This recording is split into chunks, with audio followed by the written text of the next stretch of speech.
दोस्तों, एक delivery boy एक घर पर पहुंचता है, उस घर के दरवाजे की डोरबेल बजाता है और अब उस दरवाजे के खुलने का इंतजार कर रहा होता है। अभी वहां उस घर में से एक महिला उस दरवाजे को खोलती है और दोस्तों, यहाँ पर डिलीवरी बॉय अब उस महिला से एक कप चाय पीने की गुजारिश करता है। और दोस्तों, सर्दियाँ पड़ रही थी और अब वह जो महिला है उसको बोल देती है कि हाँ बिल्कुल, आप चाय पी लीजिए। और वह डिलीवरी बॉय अब उस डिलीवरी को लेकर उस घर के अंदर घुस जाता है। दोस्तों, वह यहाँ घुसता है तो वह उस दरवाजे को अंदर से बंद कर देता है। आखिर उसके दिमाग में ऐसा क्या चल रहा होता है, वह अब और आगे बढ़ता है और वह सीधे सीधे उस महिला के पीछे पीछे उस घर के जो किचन होता है उस किचन में जा पहुंचता है। और दोस्तों, वहां पर वह महिला जब चाय बना रही होती है तो वह लड़का उस महिला को पीछे से पकड़ लेता है। दोस्तों, उस डिलीवरी बॉय ने उस महिला को पीछे से ऐसे पकड़ा जैसे दोनों प्यार में एक दूसरे के आगोश में समा गए हों। और दोस्तों, अब वहाँ पर होने वाला है एक ऐसा कांड जिसे जानकर आप वाकई में हैरान रह जाएंगे कि आखिर ऐसा क्यों हुआ और कैसे हुआ। दोस्तों, बड़ी ही हैरत भरी ये कहानी है। आइए जानते हैं पूरी सच्चाई को, लेकिन आपसे गुजारिश, वीडियो को अंत तक जरूर देखिए। नमस्कार, आदाब, सत श्री अकाल दोस्तों, मैं भीषम प्रकाश स्वागत करता हूं आपका हमारे यूट्यूब चैनल किस्से क्राइम कर। दोस्तों, आपसे वही प्यार भरी गुजारिश, आगे बढ़ने से पहले हमारे चैनल को सब्सक्राइब करना और नोटिफिकेशन की बेल को दबाना बिल्कुल ना भूलें। दोस्तों, आज की ये जो घटना है ये सामने आई है छत्तीसगढ़ से। छत्तीसगढ़ में एक जगह होती है रायपुर। रायपुर में जो पुलिस छावनी यानी कि जो पुलिस कॉलोनी, दोस्तों उस पुलिस कॉलोनी में रहने वाला शिशुपाल, जिनकी ड्यूटी सुकमा जिले में लगी हुई है। दोस्तों, वही सुकमा जिले जो कि प्रसिद्ध है उन नक्सलियों के लिए, क्योंकि वहाँ पर पुलिस, आर्मी और उन नक्सलियों की अक्सर झड़पें होती रहती हैं। दोस्तों, वहीं पर जो पुलिस की टुकड़ी में तैनात शिशुपाल वहीं पर रहते हैं और दोस्तों, उनका ज़्यादा बाहर आवागमन नहीं होता। वो अपनी पत्नी को रायपुर की उस पुलिस कॉलोनी में रखते हैं, क्योंकि सुकमा जिला जो है वह बहुत ही खतरनाक जगह पर है। शिशुपाल की पत्नी, जिनका नाम जूली है, जूली रहती हैं उस पुलिस कॉलोनी में। और दोस्तों, यहाँ शिशुपाल अपने घर आने जाने में करीब 15-15, 20-20 दिन का समय लगाते रहते हैं। और वो जब भी घर आते हैं यहाँ पर वो बड़े प्यार से अपनी पत्नी जूली के साथ रहते हैं।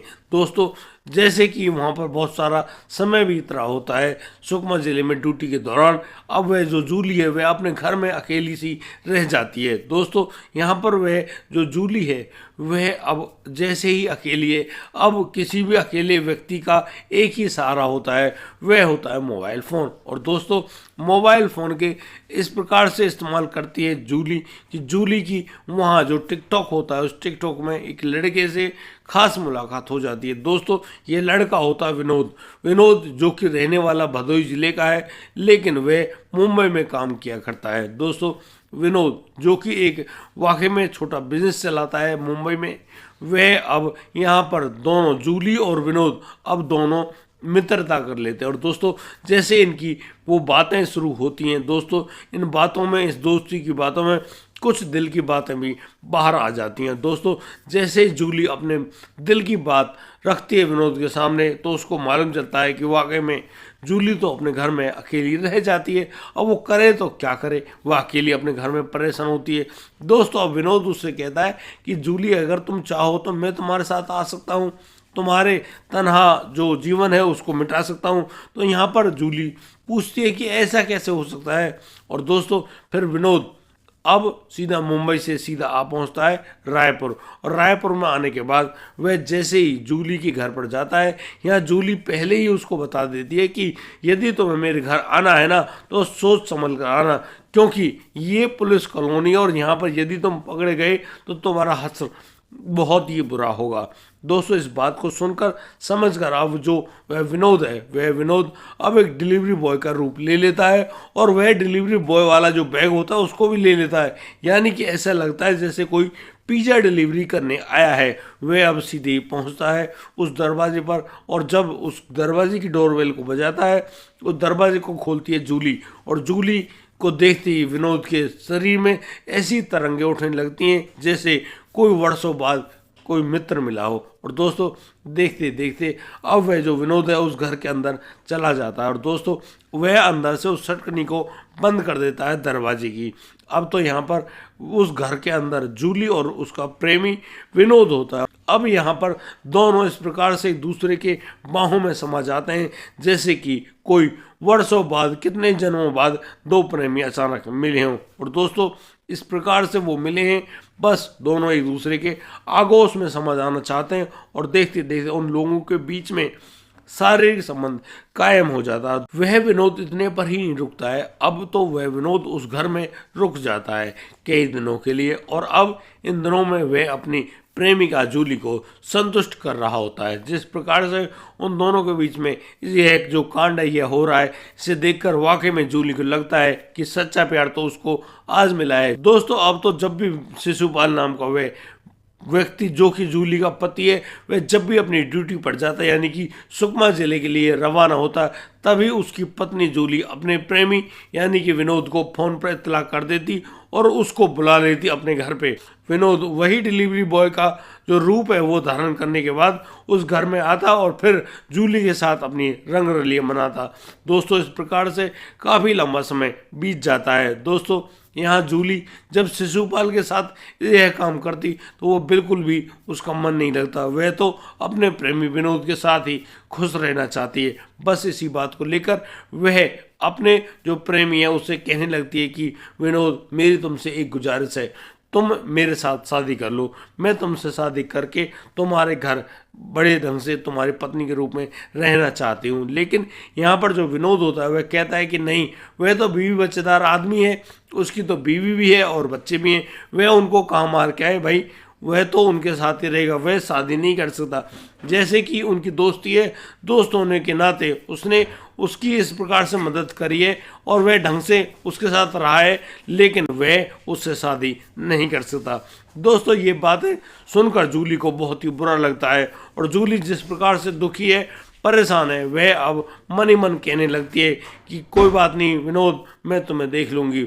और दोस्तों अचानक ही जूली के दिमाग में कोई बात निकल कर आती है और वह अब विनोद से कहने लगती है कि देखो, यदि तुमने मुझसे शादी नहीं करी तो मैं जो हमने फ़ोन में तुम्हारी और हमारी वीडियो बनाई है, मैं इन वीडियो को वायरल कर दूंगी और फिर मैं तुम्हारे ऊपर केस कर दूंगी, पुलिस केस। मैं तुम्हारे ऊपर जबरन रेप करने का आरोप लगाकर तुम्हें जेल में भिजवा दूंगी। दोस्तों यह बात सुनकर वह जो विनोद है वह काफ़ी ज़्यादा घबरा जाता है। दोस्तों अब तो बहाना बनाकर विनोद जूली के घर से निकल जाता है और वह पहुंच जाता है सीधा वहीं मुंबई में। और दोस्तों वह मुंबई में रहकर बड़ा ही परेशान और दुखी है, क्योंकि जूली उसकी प्रेमिका उससे जब भी फ़ोन करती उससे सिर्फ यही कहती कि भाई उससे शादी कर लो, वरना वह उन वीडियोज़ को लेकर पुलिस के पास जा रही है और जहां उसका पति पुलिस में कार्यरत है उसकी बात तो सुनी जाएगी।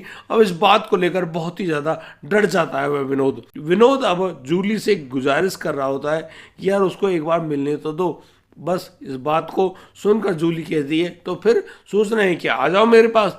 और दोस्तों अब जो विनोद होता है वह जल्दबाजी में एयरपोर्ट जाता है और एयरपोर्ट से हवाई जहाज़ की टिकट लेता है और सीधा पहुंच जाता है रायपुर। और रायपुर पहुंचने के बाद वह उसी रूप को धारण करता है यानी कि एक डिलीवरी बॉय बनता है और सीधा जा पहुंचता है उस जूली के घर पर। जैसे ही जूली के घर पर जाता है उसका बड़ा ही अच्छा स्वागत होता है। अब जैसे भी उस घर के अंदर आया है तो अब प्रेमी और प्रेमिका दोनों मिल रहे हैं। अब मिलना ऐसे थोड़ी है, यानी कि दोनों के बीच में अब जो शारीरिक संबंध है वो बन जाते हैं। दोस्तों जो शिशुपाल होता है यानी कि जूली का जो पति होता है वह अपनी पत्नी के पास फ़ोन करता है, लेकिन उसकी पत्नी उसका फ़ोन नहीं उठाती है, यानी कि अब कुछ ना कुछ गड़बड़ तो है।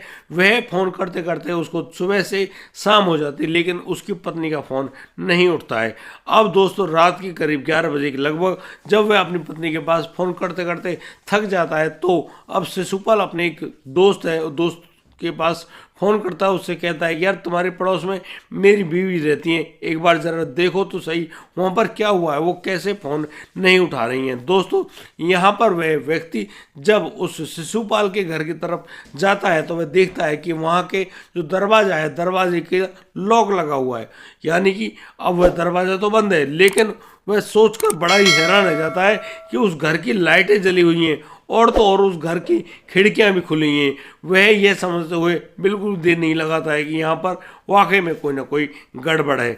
दोस्तों, वह अब शिशुपाल के पास फ़ोन कर देता है कि यार, तुम्हारी बीवी को मैंने बहुत आवाज़ दी है, वो तो कोई बात नहीं बोल रही, लेकिन तुम्हारे घर की जो दरवाज़ा उस पर तो लॉक लगा हुआ है, लेकिन जो खिड़कियां हैं, जो लाइटें हैं, वो तो जल रही हैं। दोस्तों, इस बात को सुनकर शिशुपाल भी घबरा जाता है और वह अब अपने दोस्त से कहता है कि हाँ, वहाँ पर पुलिस की एक टीम बुलाओ और फिर इस घर के दरवाजे को तोड़ डालो। दोस्तों, अब यहाँ पर शिशुपाल के मित्र द्वारा बुलाए जाने पर अब पुलिस की एक टीम वहाँ पहुँचती है और बस उस घर का दरवाज़ा तोड़ा जाता है। दोस्तों, जैसे दरवाजे को तोड़ा जाता है, उस घर के अंदर घुसा जाता है, तो यहाँ पर सभी लोग हैरान रह जाते हैं कि वहाँ पर जो बेड है, उस बेड पर एक महिला अर्धनग्न अवस्था में पड़ी हुई है। उसके जो गला है वह कटा हुआ है और उसके गले से बहुत सारा खून बिखरा हुआ है। और दोस्तों, वो लोग और भी ज़्यादा हैरान है कि पूरे कमरे में खून ऐसे बिखरा हुआ है जैसे उस महिला के ऊपर बहुत ही ज़्यादा दरिंदगी की गई हो। दोस्तों, अब यहाँ पर पुलिस उस महिला के शव को लेकर बाहर निकालती है, पोस्टमार्टम के लिए हॉस्पिटल भिजवाती है। तो वहाँ पर पता चलता है कि पहले इस महिला का गला घोटकर हत्या की गई, बाद में इनका गला काटा गया है। दोस्तों, तब तक शिशुपाल भी अपनी ड्यूटी से अपने घर पर आ चुके होते हैं और बस अब यहाँ पर एक मामला तो दर्ज कर लिया जाता है, लेकिन अभी तक पुलिस को ऐसा कोई भी क्ल्यू नहीं मिला है कि वाकई में इस महिला के साथ यह दरिंदगी करने वाला व्यक्ति कौन है। लेकिन पुलिस अब लगातार छानबीन करने में जुटी हुई होती है। दरअसल एक पुलिस वाले की बीवी के साथ इतना खतरनाक कांड हो गया, उसके बारे में पुलिस तो संज्ञान ढंग से लेगी ही। दोस्तों, एक दिन पुलिस जाकर पहुंच जाती है सीधी मुंबई, और मुंबई पहुंचने के बाद उस कंपनी में जैसे ही पुलिस घुसती है, वहां पर बैठा हुआ विनोद बहुत ज़्यादा सख्ते में आ जाता है और पुलिस अब विनोद से कहने लगती है कि भाई, अब तो तुम मान गए होंगे कि वाकई में तुमको गिरफ्तार किया जाना है। लेकिन यहाँ पर विनोद पुलिस से कहता है कि आप मुझे गिरफ्तार कर तो रहे हो, लेकिन किस लिए भाई? मैंने ऐसा क्या किया है और जिसके लिए तुम मुझे गिरफ्तार कर रहे हो? दोस्तों, यहाँ पर वह आदमी जब अपनी बातें करता है तो उनकी बातों को सुनकर पुलिस भी हैरान रहती है। तो पुलिस ने कहा कि तुमने पुलिस को हलवा समझा है क्या? क्या तुम पुलिस को मजाक समझते हो? तुम इस बात को भूल गए कि कानून के हाथ जो है वो बहुत ही ज़्यादा लंबे होते हैं। लेकिन तुम हमें बेवकूफ़ मत समझो, हमने तुम्हें पकड़ लिया। दोस्तों, अब यहाँ पर पुलिस विनोद से कहती है कि या तो तुम अपनी कहानी बता दो ढंग से, या फिर हम लोग बयां करें कि यहाँ पर सच्चाई क्या है।